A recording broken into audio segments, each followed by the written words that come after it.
Once upon a time in northern India, there was a herd of village deer. They were used to being near villages. They were born there and grew up there.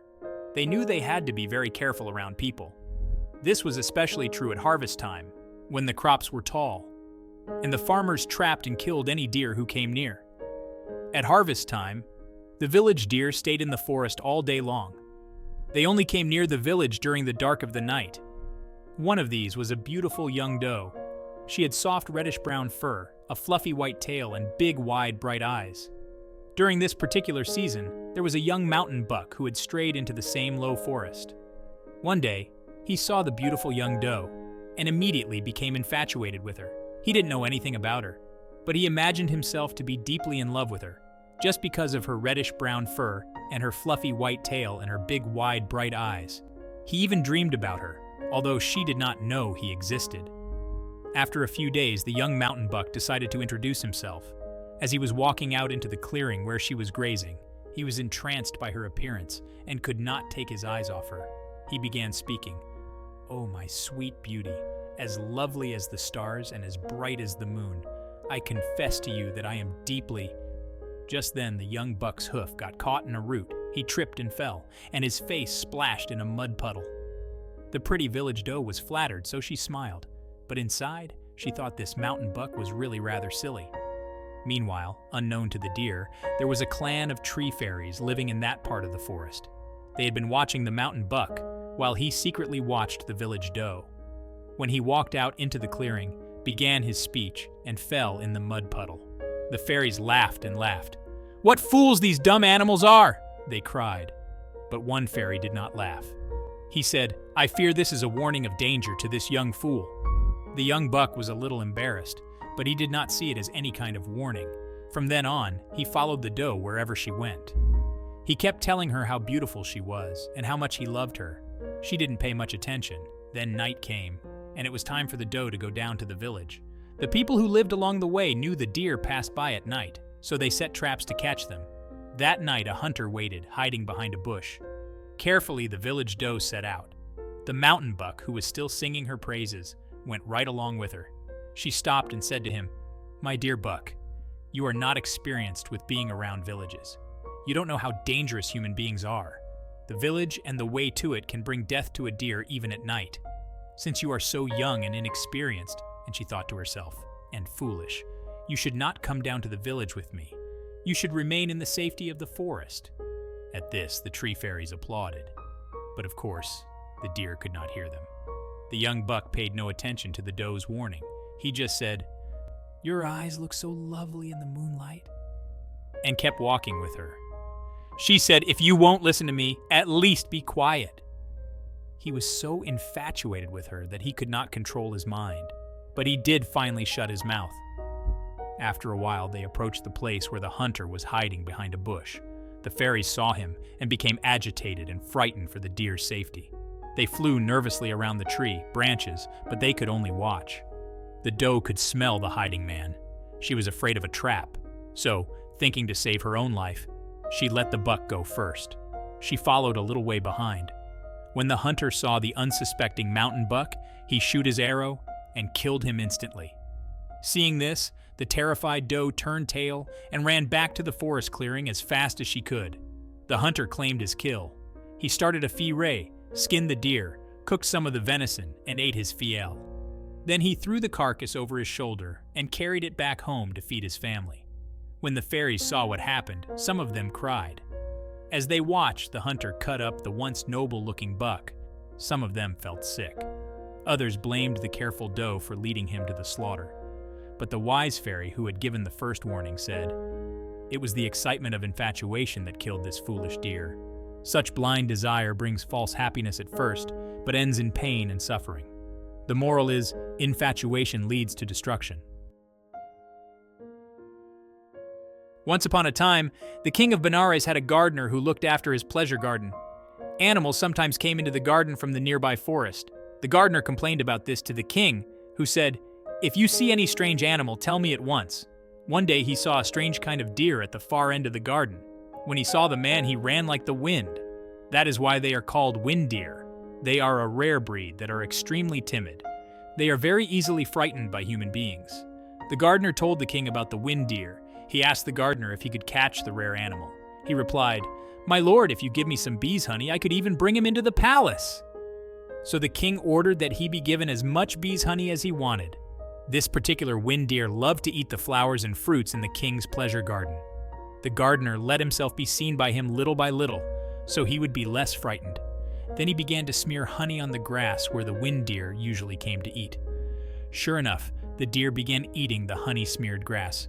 Soon, he developed a craving for the taste of this honey grass. The craving made him come to the garden every day. Before long, he would eat nothing else. Little by little, the gardener came closer and closer to the wind deer.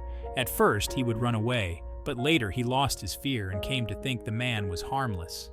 As the gardener became more and more friendly, eventually he got the deer to eat the honey grass right out of his hand.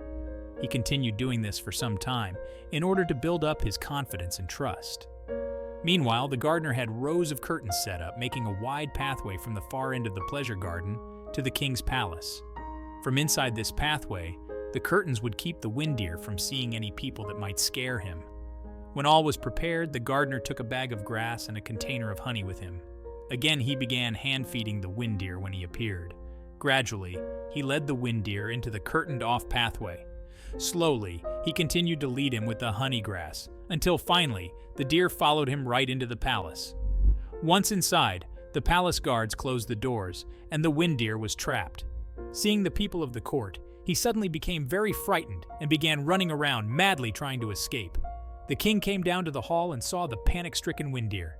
He said, "What a wind deer! How could he have gotten into such a state?" A wind deer is an animal who will not return to a place where he has so much as seen a human for 7 full days. Ordinarily, if a wind deer is at all frightened in a particular place, he will not return for the whole rest of his life. But look, even such a shy, wild creature can be enslaved by his craving for the taste of something sweet. Then he can be lured into the center of the city and even inside the palace itself. My friends, the teachers warn us not to be too attached to the place we live, for all things pass away. They say that being too attached to a small circle of friends is confining and restricts a broad outlook. But see how much more dangerous is the simple craving for a sweet flavor or any other taste sensation. See how this beautiful shy animal was trapped by my gardener by taking advantage of his craving for taste. Not wishing to harm the gentle wind deer, the king had him released into the forest. He never returned to the royal pleasure garden, and he never missed the taste of honey grass. The moral is, it is better to eat to live than to live to eat. Once upon a time, there was a herd of forest deer. In this herd was a wise and respected teacher, cunning in the ways of deer. He taught the tricks and strategies of survival to the young fawns. One day, his younger sister brought her son to him to be taught what is so important for deer. She said, "Oh, brother teacher, this is my son. Please teach him the tricks and strategies of deer." The teacher said to the fawn, "Very well, you can come at this time tomorrow for your first lesson." The young deer came to the lessons as he was supposed to. When others cut classes to spend all day playing, he remained and paid attention to the good teacher. He was well liked by the other young bucks and does, but he only played when his classwork was complete. Being curious to learn, he was always on time for the lessons. He was also patient with the other students, knowing that some learn more quickly than others. He respected the teacher deer for his knowledge and was grateful for his willingness to share it. One day, the fawn stepped in a trap in the forest and was captured. He cried out in great pain. This frightened the other fawns, who ran back to the herd and told his mother. She was terrified and ran to her brother, the teacher. Trembling with fear, crying big tears, she said to him, "Oh, my dear brother, have you heard the news that my son has been trapped by Sortie Hunter's snare? How can I save my little child's life? Did he study well in your presence?" Her brother said, "My sister, don't be afraid. I have no doubt he will be safe. He studied hard and always did his very best. He never missed a class and always paid attention. Therefore, there is no need to have doubt or pain in your heart. He will not be hurt by any human being. Don't worry. I'm confident he will return to you and make you happy again. He has learned all the tricks and strategies used by deer to cheat the hunters, so be patient. He will return." Meanwhile, the trapped fawn was thinking, "All my friends were afraid and ran away. There is no one to help me get out of this deadly trap. Now I must use the tricks and strategies I learned from the wise teacher who taught so well." The deer strategy he decided to use was the one called playing dead. First, he used his hooves to dig up the dirt and grass, to make it look like he had tried very hard to escape. Then he relieved his bowels and released his urine, because this is what happens when a deer is caught in a trap and dies in very great fear. Next, he covered his body with his own saliva. Lying stretched out on his side, he held his body rigidly and stiffened his legs out straight. He turned up his eyes and let his tongue hang out of the side of his mouth. He filled his lungs with air and puffed out his belly. Finally, with his head leaning on one side, he breathed through the nostril next to the ground, not through the upper one. Lying motionless, he looked so much like a stiff corpse that flies flew around him, attracted by the awful smells. Crows stood nearby, waiting to eat his flesh. Before long, it was early morning, and the hunter came to inspect his traps. Finding the fawn who was playing dead, he slapped the puffed-up belly and found it stiff. Seeing the flies and the mess, he thought, it has already started to stiffen. He must have been trapped much earlier this morning. No doubt the tender meat is already starting to spoil. I will skin and butcher the carcass right here and carry the meat home. Since he completely believed the deer was dead, he removed and cleaned the trap and began spreading leaves to make a place to do the butchering. Realizing he was free, the fawn suddenly sprang to his feet. He ran like a little cloud blown by a swift wind, back to the comfort and safety of his mother. The whole herd celebrated his survival, thanks to learning so well from the wise teacher. The moral is, well-learned lessons bring great rewards. Once upon a time, there were two very good friends who lived together in the shade of a rock. Strange as it may seem, one was a lion and one was a tiger. They had met when they were too young to know the difference between lions and tigers, so they did not think their friendship was at all unusual. Besides, it was a peaceful part of the mountains, possibly due to the influence of a gentle forest monk who lived nearby. He was a hermit, one who lives far away from other people. For some unknown reason, one day the two friends got into a silly argument. The tiger said, "Everyone knows the cold comes when the moon wanes from full to new." The lion said, "Where did you hear such nonsense? Everyone knows the cold comes when the moon waxes from new to full." The argument got stronger and stronger. Neither could convince the other. They could not reach any conclusion to resolve the growing dispute. They even started calling each other names. Fearing for their friendship, they decided to go ask the learned forest monk, who would surely know about such things. Visiting the peaceful hermit, the lion and tiger bowed respectfully and put their question to him. The friendly monk thought for a while and then gave his answer. "It can be cold in any phase of the moon, from new to full and back to new again. It is the wind that brings the cold, whether from west or north or east. Therefore, in a way, you are both right, and neither of you is defeated by the other. The most important thing is to live without conflict, to remain united. Unity is best by all means." The lion and tiger thanked the wise hermit. They were happy to still be friends. The moral is, weather comes and weather goes, but friendship remains. Once upon a time, there was a very famous priest in a very old religion. He decided it was the right day to perform the ritual sacrificing of a goat. In his ignorance, he thought this was an offering demanded by his god. He obtained an appropriate goat for the sacrifice. He ordered his servants to take the goat to the holy river and wash him and decorate him with flower garlands. Then they were to wash themselves, as part of the purification practice. Down at the riverbank, the goat suddenly understood that today he would definitely be killed. He also became aware of his past births and deaths and rebirths. He realized that the results of his past unwholesome deeds were about to finally be completed. So he laughed an uproarious goat laugh like the clanging of cymbals. In the midst of his laughter, he realized another truth, that the priest, by sacrificing him, would suffer the same terrible results due to his ignorance. So he began to cry as loudly as he had just been laughing.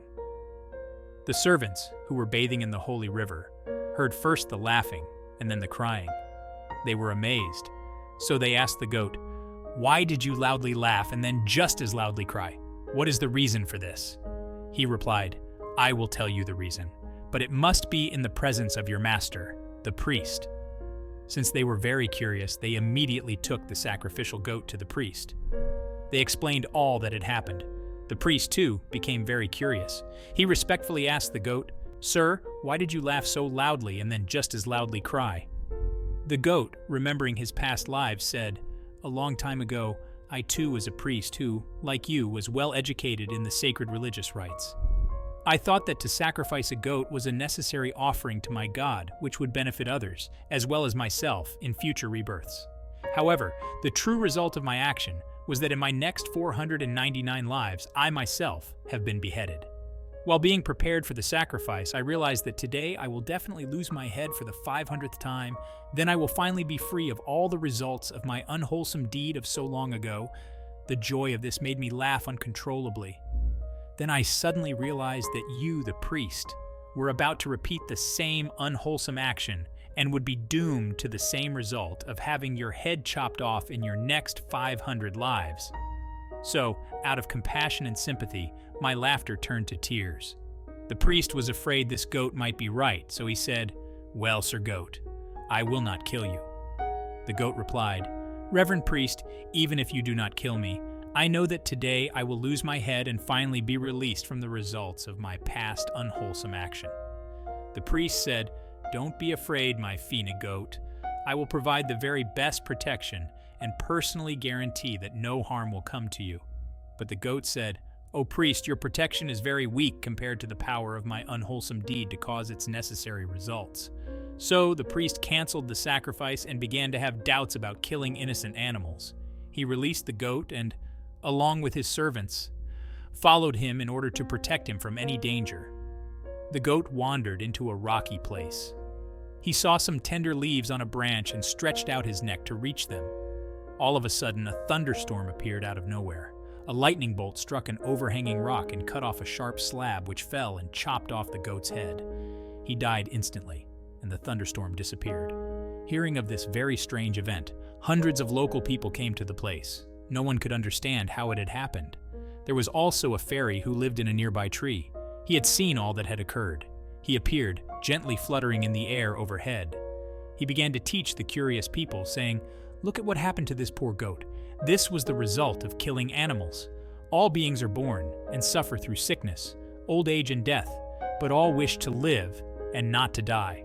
Not seeing that all have this in common, some kill other living beings. This causes suffering also to those who kill, both now and in countless future rebirths. Being ignorant that all deeds must cause results to the doer, some continue to kill and heap up more suffering on themselves in the future.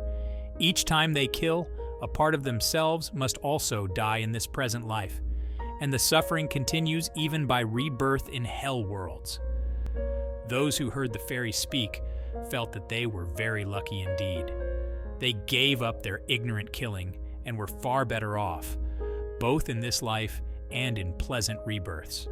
The moral is, even religion can be a source of ignorance. In the past, and even in some places today, people have had superstitions. One such is that a large or unusual tree is inhabited by a tree god, or some kind of spirit. People think that they can make a promise to this tree god, so he will help them in some way. When they think the god has helped them, then they must keep their promise. Once upon a time in the city of Kasi in northern India, a man came upon a large banyan tree. He immediately thought there must be a god living there. So he made a promise to this tree god that he would perform an animal sacrifice in return for a wish being granted. It just so happened that his wish was fulfilled. But whether by a god or a demon or by some other means, no one knows. The man was sure the tree god had answered his prayer, so he wanted to keep his promise. Since it was a big wish, it called for a big sacrifice. He brought many goats, mules, chickens, and sheep. He collected firewood and prepared to burn the helpless animals as a sacrifice. The spirit living in the banyan tree appeared and said, "Oh friend, you made a promise. You are now bound by that promise. You think you must keep the promise in order to be released from the bondage to it. But if you commit such terrible, unwholesome acts, even though promised, the unpleasant results will put you in much greater bondage. For you will be forced to suffer those results in this life, and even by rebirths in hell worlds. The way to release yourself into future deliverance is to give up unwholesome actions, no matter what. And furthermore, since you think I'm a true god, what makes you think I eat meat? Haven't you heard that we gods eat better things, like ambrosia or stardust or sunbeams? I have no need of meat or any other food offerings." Then he disappeared. The foolish man understood the mistake he had made. Instead of doing unwholesome deeds that would force unhappy results on him in the future, he began to do only wholesome deeds that would benefit himself and others. The moral is, keeping a bad promise is worse than making it. Once upon a time, far away in a deep forest, there was a nation of 80,000 monkeys. They had a king who was unusually large, as big as a fawn. He was not only big in body, he was also large in mind. After all, he was the Bodhisattva, the enlightenment being. One day he advised his monkey nation by saying, "My subjects, there are poisonous fruits in this deep forest, and ponds possessed by demons. So if you see any unusual fruit or unknown pond, do not eat or drink until you ask me first." Paying close attention to their wise king, all the monkeys agreed to follow his advice. Later on, they came to an unknown pond. Even though they were all tired out and thirsty from searching for food, no one would drink without first asking the Monkey King. So they sat in the trees and on the ground around the pond. When he arrived, the Monkey King asked them, "Did anyone drink the water?" They replied, "No, Your Majesty. We followed your instructions." He said, "Well done." Then he walked along the bank around the pond. He examined the footprints of the animals that had gone into the water and saw that none came out again. So he realized this pond must be possessed by a water demon.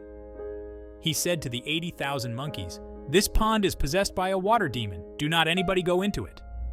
After a little while, the water demon saw that none of the monkeys went into the water to drink.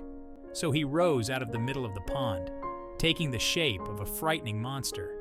He had a big blue belly, a white face with bulging green eyes, and red claws and feet.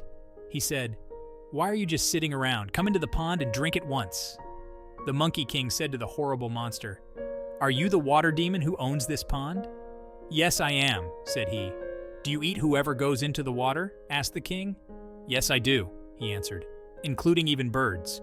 I eat them all, and when you are forced by your thirst to come into the pond and drink, I will enjoy eating you, the biggest monkey most of all." He grinned, and saliva dripped down his hairy chin.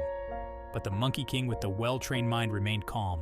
He said, "I will not let you eat me or a single one of my followers, and yet we will drink all the water we want." The water demon grunted, "Impossible! How will you do that?" The Monkey King replied, "Each one of the 80,000 of us will drink using bamboo shoots as straws, and you will not be able to touch us." Of course, anyone who has seen bamboo knows there is a difficulty. Bamboo grows in sections, one after another, with a knot between each one. Any one section is too small, so the demon could grab the monkey, pull him under, and gobble him up. But the knots make it impossible to sip through more than one section. The Monkey King was very special, and that is why so many followed him. In the past, he had practiced goodness and trained his mind with such effort and attention that he had developed very fine qualities of mind. This is why he was said to be large in mind, not because he simply had a big brain. The Enlightenment being was able to keep these fine qualities in his mind and produce a very unlikely event, a miracle. First, he took a young bamboo shoot, blew through it to make the knots disappear, and used it to sip water from the pond. Then, amazing as it may sound, he waved his hand, and all the bamboo growing around that one pond lost their knots. They became a new kind of bamboo. Then, all his 80,000 followers picked bamboo shoots and easily drank their fill from the pond. The water demon could not believe his green eyes. Grumbling to himself, he slid back under the surface, leaving only gurgling bubbles behind. The moral is, test the water before jumping in. Once upon a time, there was an antelope who lived in the deep forest. He ate the fruits that fell from the trees. There was one tree that had become his favorite. In the same area, there was a hunter who captured and killed antelopes and deer. He put down fruit as bait under a tree. Then he waited, hiding in the branches above. He held a rope noose hanging down to the ground around the fruits. When an animal ate the fruit, the hunter tightened the noose and caught him. Early one morning, the antelope came to favorite tree in search of fruits to eat. He did not see that the hunter was hiding in it, with his noose trap ready. Even though he was hungry, the antelope was very careful. He was on the lookout for any possible danger. He saw the delicious-looking ripe fruits at the foot of his favorite tree. He wondered why no animal had yet eaten any, and so he was afraid something was wrong. The hiding hunter saw the antelope approaching from a distance. Seeing him stop and take great care, he was afraid he would not be able to trap him. He was so anxious that he began throwing fruits in the direction of the antelope, trying to lure him into coming closer. But this was a pretty smart antelope. He knew that fruits only fall straight down when they fall from trees. Since these fruits were flying towards him, he knew there was danger. So he examined the tree itself very carefully and saw the hunter in the branches. However, he pretended not to see him. He spoke in the direction of the tree. "Oh, my dear fruit tree, you used to give me your fruits by letting them fall straight down to the ground. Now throwing them towards me, you do not act at all like a tree. Since you have changed your habits, I too will change mine. I will get my fruits from a different tree from now on, one that still acts like a tree." The hunter realized his mistake and saw that the antelope had outsmarted him. This angered him, and he yelled out, "You may escape me this time, you clever antelope, but I'll get you next time for sure." The antelope realized that, by getting so angry, the hunter had given himself away a second time. So he spoke in the direction of the tree again. "Not only don't you act like a tree, but you act like a hunter. You foolish humans who live by killing animals. You do not understand that killing the innocent brings harm also to you, both in this life and by rebirth in a hell world. It is clear that we antelopes are far wiser than you. We eat fruits, we remain innocent of killing others, and we avoid the harmful results." So saying, the careful antelope leaped into the thick forest and was gone. The moral is, the wise remain innocent. Thanks you everyone for watching video.